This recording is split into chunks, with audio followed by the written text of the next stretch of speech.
Coming up. You know, many Canadians express great concern over Justin Trudeau's censorship agenda. And Bill C-63 is a piece of legislation that is part of that agenda.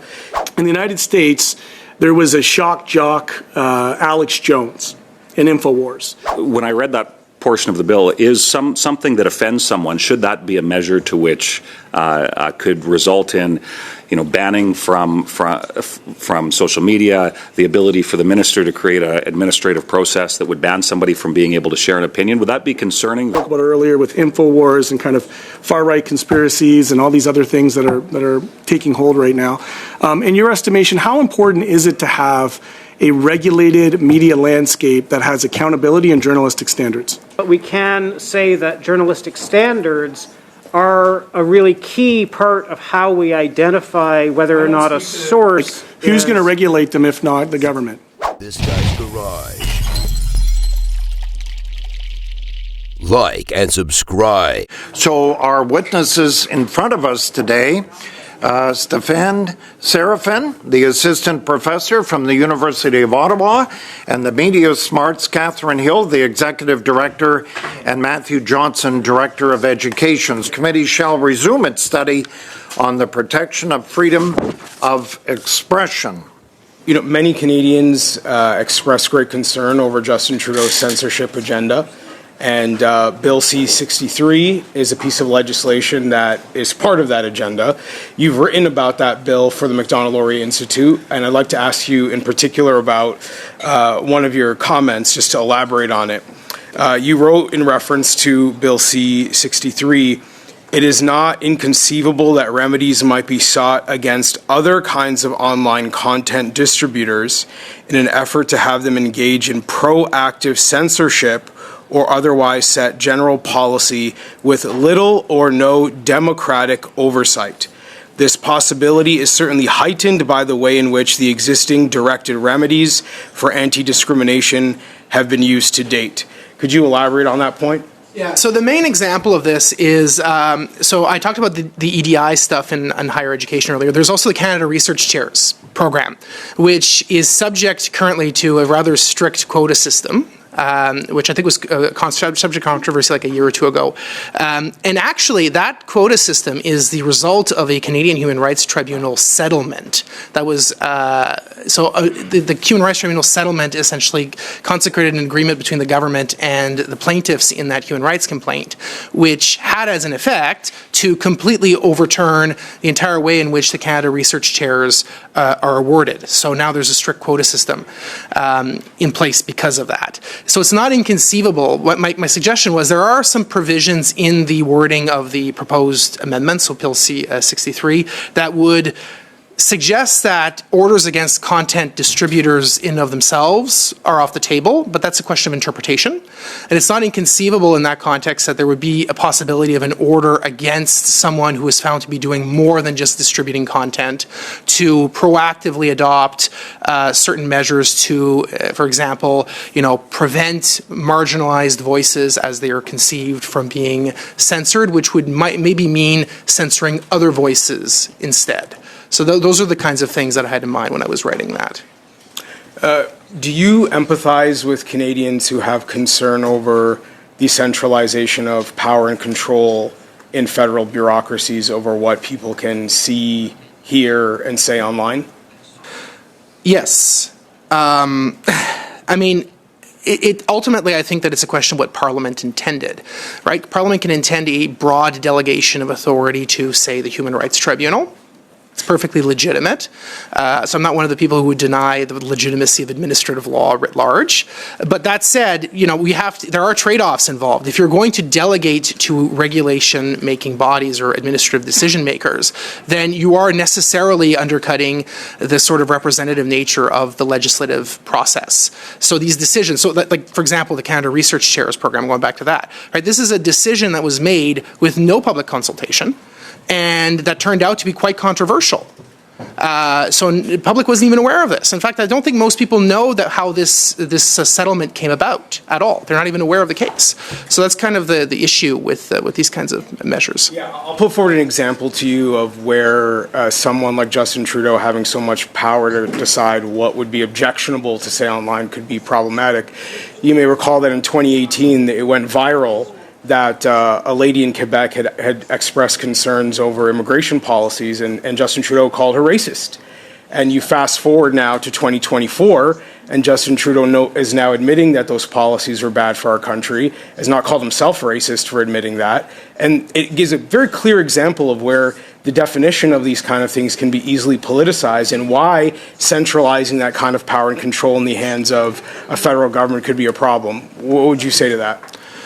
I mean, it's not just limited to government oversight, right? So this is a broader issue with the way that these words like racists and all the other epithets you can think of are used in like the social media context. It's completely arbitrary in a lot of cases.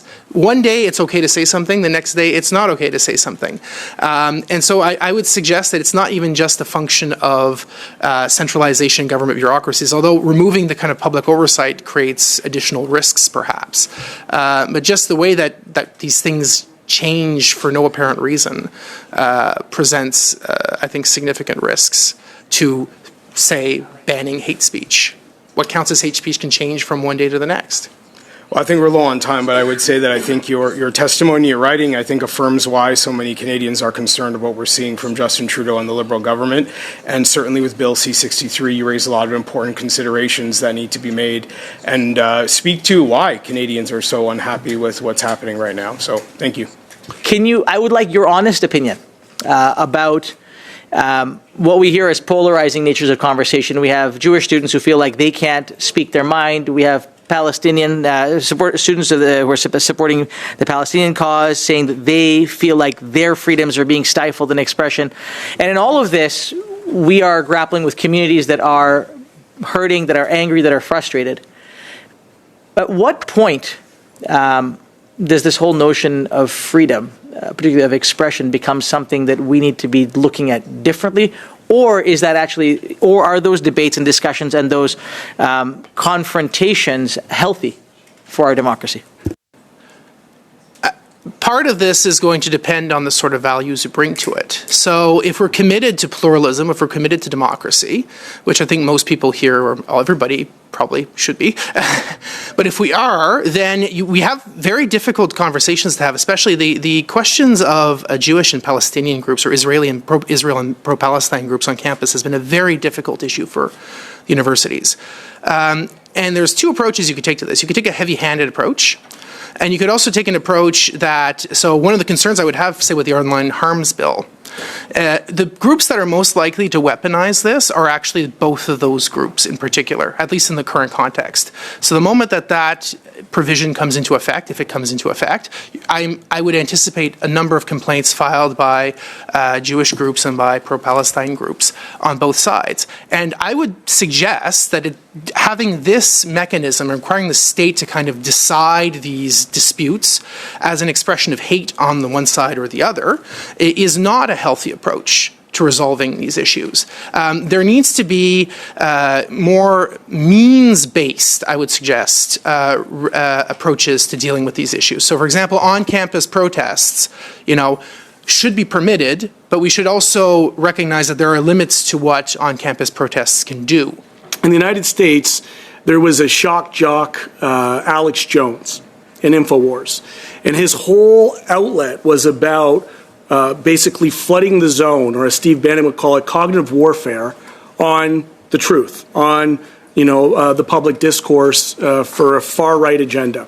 And in that far-right agenda, he used his platform to disparage the victims of Sandy Hook and called them crisis actors, and was sued. A substantial lawsuit that ultimately bankrupted his entire operation. In the defense of that, though, his lawyers came out and said no reasonable person should have thought that what he was actually saying was the truth. In an age that is beyond objective truth and facts and journalism, how harmful is that kind of cognitive warfare on the public when it relates to flooding the zone with misinformations, and then in a legal context, in a very specific context-specific setting, you just go ahead and your lawyers say, oh, he didn't really mean it. We really can't speak to the legal context that's outside of our area, but obviously we do believe that disinformation and conspiracy theories can do tremendous harm. Even if they don't do harm with the specific content, we know that they do harm to the public discourse and, as a result, free expression, because they weaken our common sense of reality. We know, for instance, returning to the question of deepfakes that was raised earlier, one of the biggest concerns about deepfakes is not necessarily that people will be fooled by them, but rather what's called the liar's dividend, that the existence of deepfakes allows people to claim that they didn't say or do things that they actually did, but also that it allows us as individuals to not believe something is true if we don't want to believe that it's true. That's an important point, because I would put to you that in politics there's a liar's dividend. And I'll give you another example. And again, in this age of disinformation, I think it's safe to say that, as I would ask you, I don't want to put words in your mouth, but would you not agree that elected officials or government officials have a much higher duty of honesty, candor, and truth? Would you agree with that statement? We agree that all people who hold public office, that all public figures are looked to be leaders. And so it's important, yes. And would you not agree that statements made by government and political actors ought to maintain with it a high standard of truth, particularly when it comes to government policy? I think we can say from the research that's available that when people who are seen as leaders spread mis or disinformation, it is more likely to be taken as true by people who see them as leaders or authorities. And yet, without taking a far leap, I'm going to put to you another example. It's the example of clean drinking water. The Liberal government promised that there would be clean drinking water, and yet right now in court, their lawyers are basically arguing that these utterances are just context specific and not something that anybody should believe. So when federal lawyers have to stand up in court and say, no, Liberal ministers can't be believed, does this not undermine and erode kind of the fundamental principles of democracy and trust in our system? I'm not sure we can really speak to that specific example. Could you speak to an example where a liar's dividends, whether it's at campaign time or as part of a public-facing communications campaign, that says one thing in the public and then legally argues something completely different, is in fact a form of disinformation and misinformation? It's not been identified by the research as a form of disinformation or misinformation, so it's not something that we've Would it fit in the liar's dividend? I think that what needs to be paid attention to is the intention. And so, that deliberate intention knowingly to deceive. Yes, as argued by the lawyers in court. I do appreciate that. I'll go on to another example because we have many. Is there 30 seconds? 30 left. Well, that doesn't feel like enough runway. Do you believe in the concept of hate speech? Yes. Do you believe in the concept of Section 1 of the Charter, which is a reasonable limit to freedom of expression? Yes. Would you agree that denial of the Holocaust is a form of hate speech? It's not an area that I would... Mr. Serafin, do you believe that the denial of the Holocaust is a form of hate speech? Quickly. I'm not sure. Please expand on that. Well, he can in the next round. We're already at 6:15. Thank you. We've talked about Bill C-63. And one of the concerning aspects that I read when in that bill is because nobody disagrees with wanting to protect especially children from online harms, but the key is how you do it.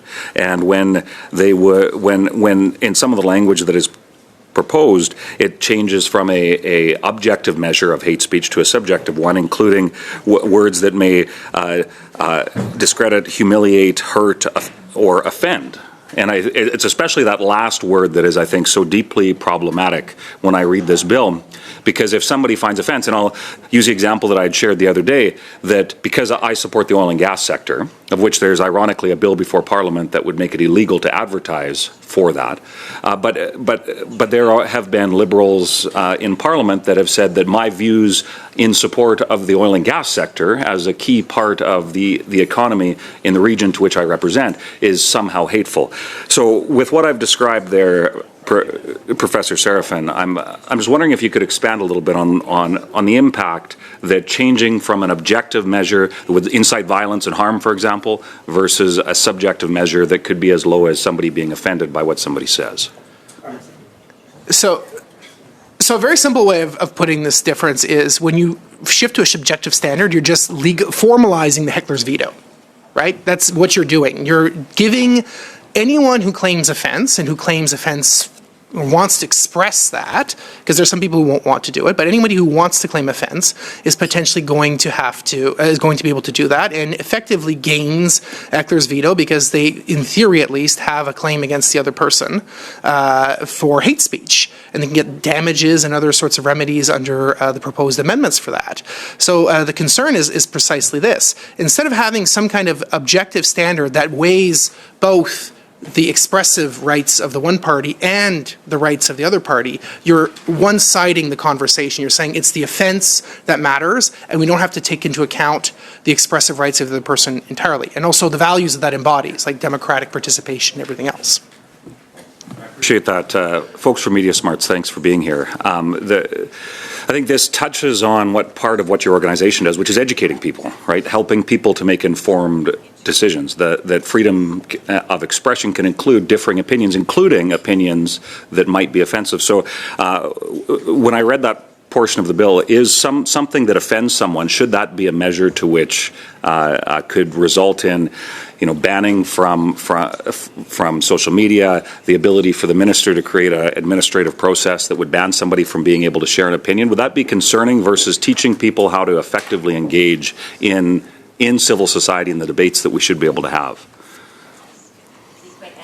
Disappoint because we're not legislative experts and we don't know the legislation well or have staff who can do that. What I can share is we will always support that education needs to be considered. And what I would say about the bill is that what our concern is that education is missing and is a critical part, as you're describing, of the solution of how we're going to, get to a better place, which I think is our goal.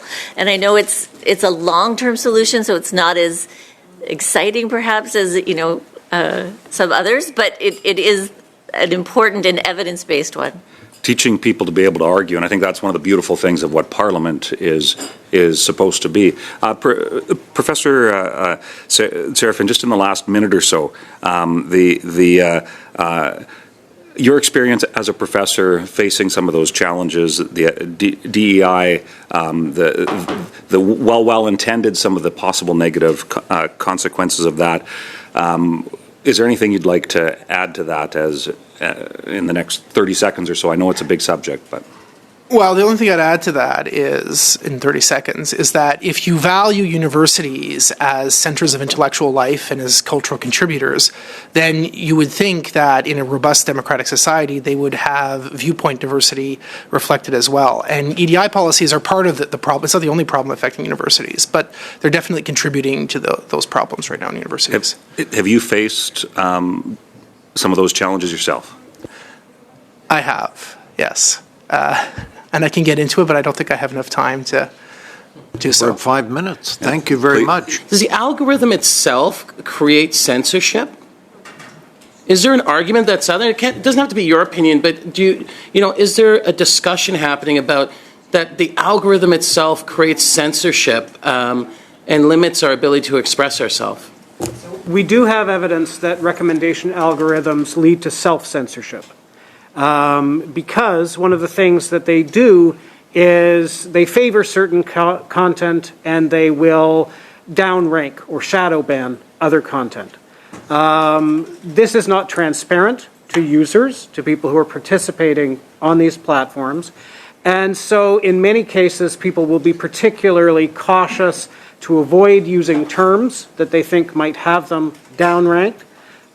Sometimes they will use so-called algo speak, which is a code word that people in the community know stands for a particular word that they expect will get them downranked. But of course, this means that people who are not yet members of the community don't have access to that conversation. And we also know that even in creating content, particularly people who are commercial content creators, they feel a very strong pressure to create not necessarily the content that they want to express, but content that will be favored by the algorithm. That's so. And do you have an example of that? Have there been big examples of where that algorithm has led specific individuals to being pushed down and their voice quieted online? Or? So we do know that there were cases where discussion of certain topics, such as sexual violence, is believed to be downranked, and where that algo speak was developed to be able to talk about it. Discussion of sexual orientation and gender identity is believed to be downranked on some apps. Again, I say believed because we don't know because of the lack of transparency, and in many cases, even the people who operate these platforms don't necessarily know, because these are not programmed algorithms, they're machine learning algorithms that are trained on data sets. And so they can very easily encode existing biases without their operators even necessarily being aware or intending to do so. Okay, thank you. 2.5 minutes to do Matthew Green for the New Democratic Party. Thank you very much, Mr. Chair. Okay, I'll take debate. Mr. Serafin, let's not beat around the bush. Let's talk about University of Ottawa. Let's talk about freedom of expression. In your estimation, is the use of the N-word prejudice? Simply stating it, I don't think is appropriate. No. That said, the idea that any word, like forget the cultural taboo around this word, right? The fundamental underlying problem here is the idea that a person will say that the mere utterance of a word, no matter the context, is somehow inappropriate and hold a veto right over other persons saying that word. In your experience as an academic, had to use the word? I have not. Has it hampered you in any way? That's not the point. That's the question I'm asking you. But the point is, has it hampered me? No, but I don't teach courses in which it would be relevant for me to use it. So the case that you're probably thinking of... Do you believe that the use of that word in some contexts it could be constituted as hate speech? Well, if I use it to describe someone to their face, that absolutely it is. So you're not a free speech I'm not absolutist. a free speech absolutist. Okay, thank you. That's all there is for there. Absolutely not. Regarding the kind of the media landscape that we have, we know that mainstream media is actually the digital world now as well, but there seems to be an emergence I spoke about earlier with InfoWars and kind of far-right conspiracies and all these other things that are taking hold right now. In your estimation, how important is it to have a regulated media landscape that has accountability and journalistic standards? I don't think we can speak to government regulation, but we can say that journalistic standards are a really key part of how we identify whether or not a source who's going to regulate them if not the government? Where the standards come from is not something we have an opinion on. It's something that we educate people about. But we educate people about what the markers are of a source that is sufficiently reliable to be worth your attention, because there is so much information that comes to us all the time.